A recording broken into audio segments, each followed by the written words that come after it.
Rinkcast, what's happening? We're here Saturday night, and it's 9:20 Eastern. Andy Campbell and Sean Fitzgerald here. Sean, you're in the car. So glad you're here, though. I am, yeah. I know everyone Shout can out hear to my lovely wife driving us back from South Bend, Indiana. Awesome. And for me, everyone can hear the Cat Stevens song. Another Saturday night, and I ain't got nobody. I'm kidding. My lovely wife is watching her shows, but and it's a Saturday night, yet we're online because something big just happened in Blackhawk hockey land. The Blackhawks have traded Seth Jones, ladies and gentlemen. Seth Jones, who on Tuesday night we talked about how, you know, if they were going to trade him, maybe it's better off waiting until the end of this year's NHL season and maybe a pre-draft trade where they could get their act together and Kyle Davidson can figure it out. That said,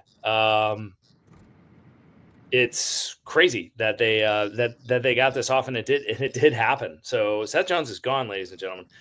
Seth Jones traded to the Florida Panthers, and he is traded for Spencer Knight, a 2027 first round pick, and then I think it's a 2027 fourth round pick goes to Florida. Is that right, Sean? Did I get that right? I believe so, and I know that the 2027 first round pick is only if they don't have a 2026 first round pick.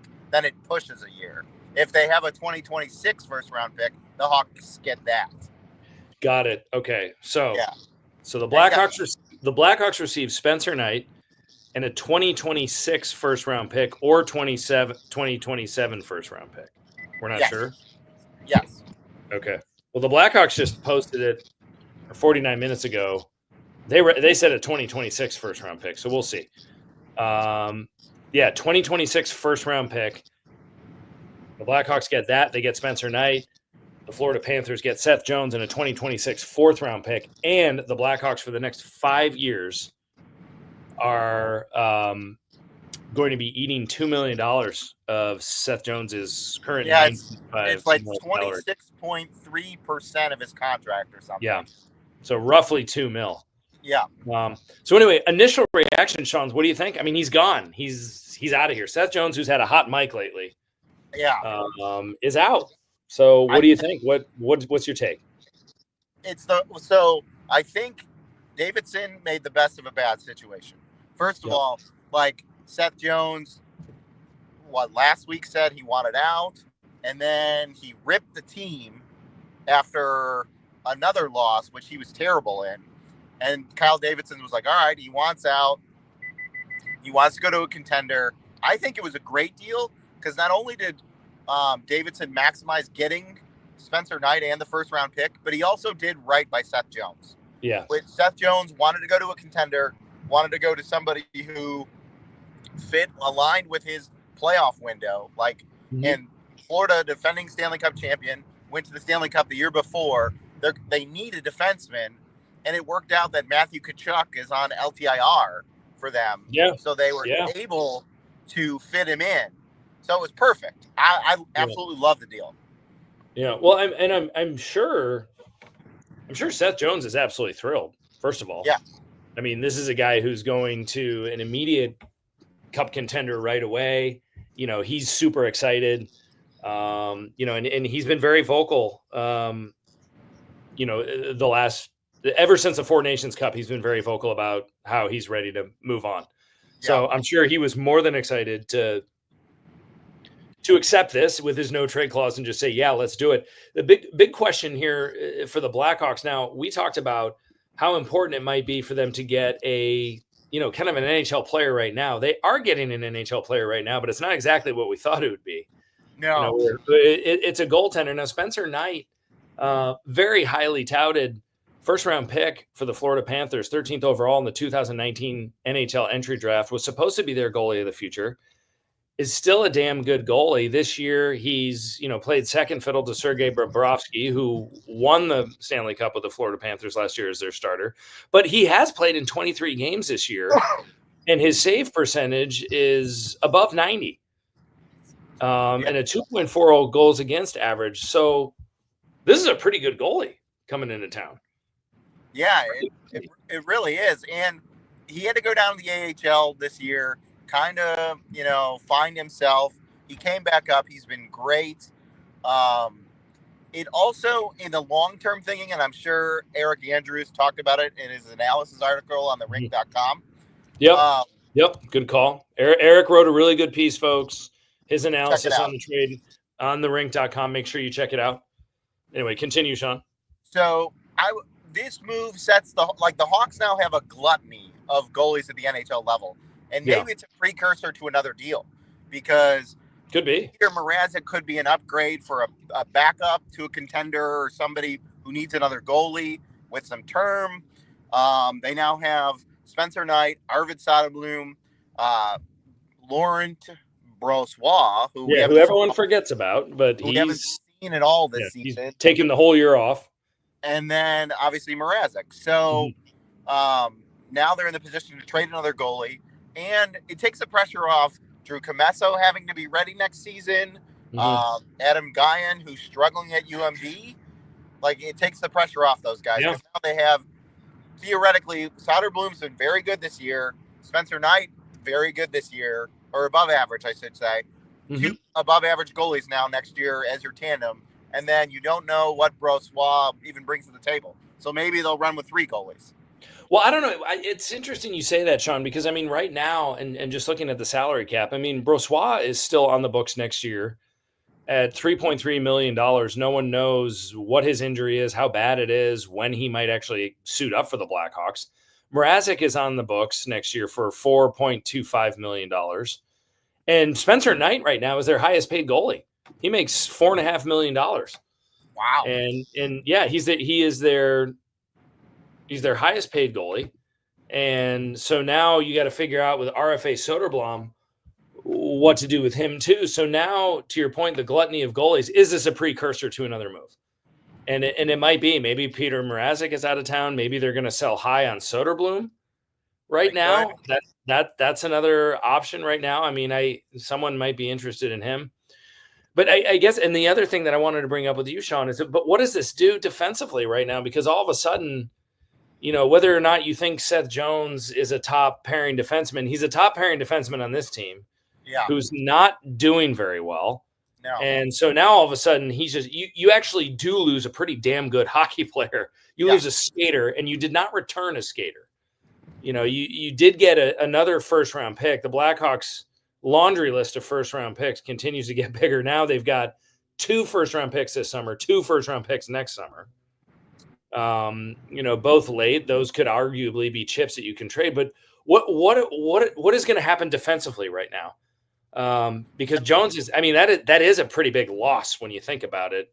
I mean, they're not going to win games with or without him this year. But what happens from here in the back? So for the rest of this season, they're just going to have to ride it out. Yeah. Like, TJ Brody, unfortunately, is going to play the rest of this season. We've already seen Wyatt Kaiser been recalled. He's probably going to play more now because of it. And then in the offseason, you're going to have to find a defenseman of Peter Mrazek's caliber. Or not Peter Mrazek, I'm sorry, Seth Jones' caliber. Whether that's from Florida, you go get, whose name is escaping me right now. I can't think of his name. He's going to be a free agent from Florida, the defenseman. The young defenseman. Defenseman at Florida? Aaron Ekblad. Aaron Ekblad. Yeah, I don't know. You have to go get another legitimate defenseman to replace that core. And now you're probably replacing 3 defensemen? You figure TJ Brody's gone, Alec Martinez is gone, and Seth Jones is already gone. So that's going to be 3 new defensemen next season. But for the rest of this year, you just ride it out. Yeah, I mean, you ride it out, but does it mean, I mean, is it too far-fetched to say Artem Levchinov might come up and have a cup of coffee for a little bit sometime this spring? He could. Is that crazy? It's possible. Yeah, he could come up and play a few games towards the end of the season, maybe before the AHL playoffs start, just to get him. Because, as Jimmy O'Malley said a couple times on the pod, once he came up and practiced with the Blackhawks and then went back down, his game really elevated. So maybe you come up, you have him play a couple games at the end of the year before the AHL playoffs, and then you send him back down. Yeah. And let him Yeah. So I guess, do you like this trade, Sean? Yes or no? And tell me why. Yes. Okay. Yes. Why? I like the trade because they did right by Seth Jones and they got rid of a disgruntled player who didn't want to be here anymore. Yeah. Yeah. No, I agree with that. And, well, and this was just going to be a lingering problem, and the longer you leave it around, the longer it's going to be an issue. And I guess the one thing that I guess I have an issue with, I don't really have an issue because this team's not going to win games.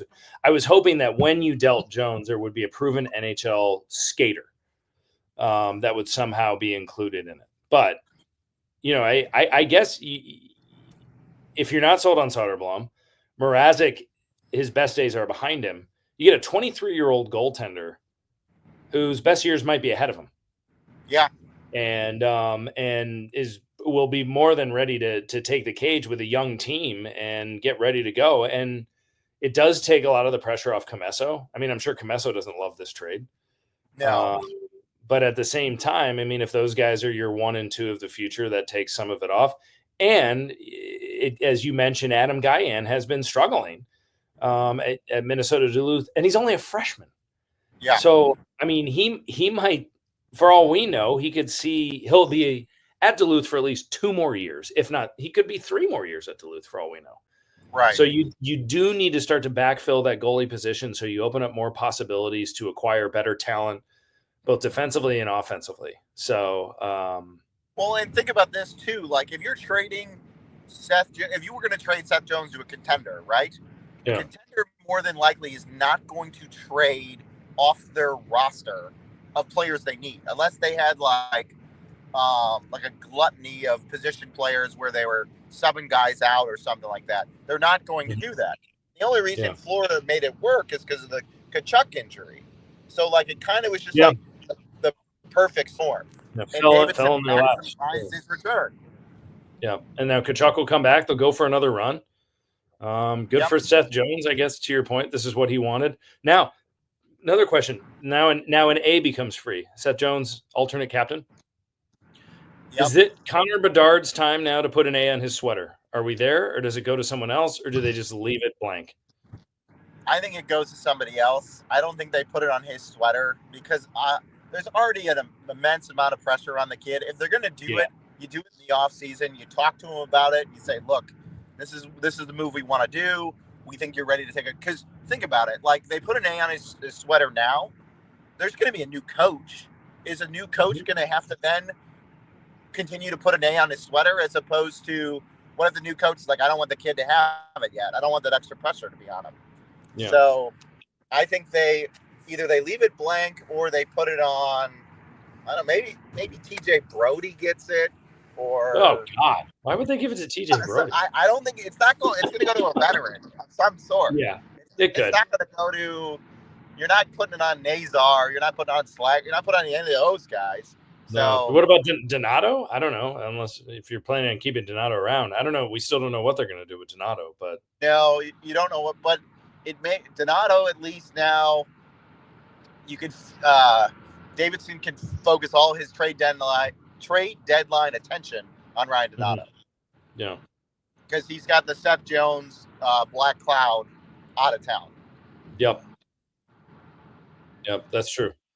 That's true. And I think it's great that he prioritized this right away. I mean, it's funny. There are a lot of people bagging Kyle Davidson right now. And, these things take time. Everyone wants that lightning in a bottle, what happened in 2008 onward. And that's just not the way these things work. Yeah, it's not. And Jeff Merrick had a lot to say about this on his podcast this past week, saying that and he gave the examples and I think he's 100% correct. So Edmonton, when they got Connor McDavid, they had already had so many draft picks. Everybody was in place before McDavid got there. When the Hawks drafted Kane, Taves was already there. Keith was already there. Seabrook was already there. The last time you had a superstar drafted and not have anybody else, he references Mario Lemieux because those Penguins teams were terrible when Lemieux first got there. Yeah, they were bad. But this is what the Hawks are dealing with right now. They're building up. They have to build up the system around while Bedard's in the league. Now, Merrick said it, and we've pushed it many a time on the podcast. The way to get out of this is to spend big in free agency. Spend really big in free agency this year. And they will. I mean, the players have to sign, but at the same time, we've said it before. You can't just bank on getting one big name. You got to get two. Right. You have to entice two players to talk to each other to agree to both come to the Blackhawks. At least two big names. So if you can't get anybody to sign, you work on a trade, because you have so many assets now in draft capital to trade. So it's ridiculous. I mean, this coming summer, the Blackhawks have 2 first-round picks, 2 second-round picks. Next summer, right now, they've got 2 first-round picks, 3 second-round picks. Yeah. I mean, this is just getting absurd. Their draft capital's just nuts right now. Yeah. I do see. Picks, so you gotta make a move. Right. I do like this the trickle down effect of this Peter Mrazek being moved. I think that's very real. The Oilers could be a big player for him. Yeah. You know, if they're looking for, I mean, he's, certainly anything, but Skinner's not the guy. That might not be who they want. And if they're going to make a big run, that could be a real possibility. I'm sure there's other teams out there that would like him too, but a major, major trade in Chicago today. And you're not going to, for Mrazek, like, what are you expecting back? Like a 5th, a 6th round pick, maybe? That's fine. You're essentially giving him away to free up, playing time for Spencer Knight and I think Arvid Soderblom, he's going to be a restricted free agent, but you're going to give him a pretty decent contract next year. I think it's very possible, depending on what happens. Depending on what happens with Brousseau. I mean, no one knows what's going on here. Yeah, you don't know when you don't even know if he's going to come back. Like, there's no word on him for months, so you never know. Right. Yeah, so you got to at least have 2 NHL goaltenders going into next season. Yeah. And if Spencer Knight and Soderblom are your guys, and then Brosseau, whatever his name is in the suite eating popcorn shrimp for a little bit, that's fine. They've done it before with a 3-goalie tandem with JF Berube, I believe, was the guy who was always eating popcorn shrimp. Yeah. So. Well, excellent. Well, good stuff. Well, Seth Jones traded, folks. They did it. The Hawks pulled it off. So Spencer Knight, who knows when he'll see the cage? It won't be tonight. But the Blackhawks play in about 24 minutes, I think. 24 minutes. But Sean and I just want to jump out here and give immediate reactions. I guess you could say a very exciting day. I mean, for Kyle Davidson, I mean, I don't think anyone envisioned any scenario where Seth Jones would be gone this quickly after signing that contract in 2021 when he did. No. And the fact that he got legitimate players he got a legitimate, possibly a 1B or 1A goaltender, and he got a 1st-round pick for him while only retaining less than the maximum of 50%. I think it was huge. Yeah. So it's this was Seth Jones and his contract it was supposed to be an albatross that was going to be around for a long time, and now it's gone. It's just gone. Now, I mean, you are going to be paying some of his salary, but with the cap going up and the Blackhawks needing to hit the floor as is, with a lot of money to spend, maybe more money to spend than any team in the NHL, this is okay. Yeah, this is okay for now. They'll be all right. And I was explaining to my wife before we jumped on. I believe just because the cap number is $2 million or whatever they're retaining doesn't mean he's actually getting paid $2 million. Yeah. I have to look into his contract unless it was all signing bonus. Yeah. I mean, I don't know who's paying what. I think, as most fans are probably more concerned with what it means for the cap as I am. Right. But I don't think that'll be too restrictive. No. Moving on, and I don't know. Good stuff. So this is the biggest offseason of Kyle Davidson's tenure as the Blackhawks general manager. Right. I'm just putting it out there now. Well, and for those of you that are out there just bagging on him, nonstop. Yeah, because they're losing right now. Now, were the Blackhawks supposed to be better this year than this? Yes. Is part of that problematic with who he signed and kind of this older dead weight? Sure. Yeah. Like I'll give you all of that. At the same time, he had nothing to entice premium free agents to Chicago other than overpaying over-the-hill players, period. Right. The salary cap staying flat. This summer could be a totally different deal. Right. It could be a totally different deal. I mean, we are in wait-and-see mode, but for those of, I think it was Mrazek saying, oh, this might be the end of Davidson. That's ridiculous. Way too premature. Yeah. Not whose podcast did you say said that? Not Mrazek. Mrazek's the goalie. Merrick. Yeah. I think it's way too early for that. Yeah, I think so too. Especially considering like the fact that he overpaid guys who were older, not going to get that much money. He didn't overpay them, like he didn't lock them up for term. No. That was the big thing. Like, how many of his draft picks have we seen at the NHL level actually perform right now? Two that are playing right now. That's Nazar. Currently NHL's one, Frank Nazar. Because Kevin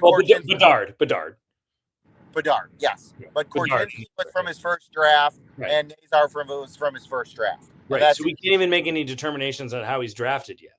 No, because he's only had three guys he's drafted matriculate to the NHL level, and that's it. Exactly. So, all right. Well, good job, Kyle Davidson. Seth Jones, good luck to you in Florida. Sorry his tenure wasn't better in Chicago, but it is what it is. I mean, he was sold a bill of goods that, just didn't happen. Yeah. At any rate, Spencer Knight, this will be fun. I'm excited. I like Spencer Knight. Premier goalie. First round goalie. So yeah, they couldn't draft Jacob Ottinger because they traded for Henrik Jokiharju, and now they get Spencer Knight. So. There you go. Yeah. All right, folks. Well, that's our immediate reaction. When we're back on Tuesday, we'll probably have a lot more to say to this, and also might have maybe more dots to connect on where the Blackhawks go with the rest of the trade deadline, considering this move. Anyway, Andy Campbell and Sean Fitzgerald from his car. Mrs. Fitzgerald, who's next to him, thank you so much for letting your husband hang out on a Saturday night in the car. And laughing. Good.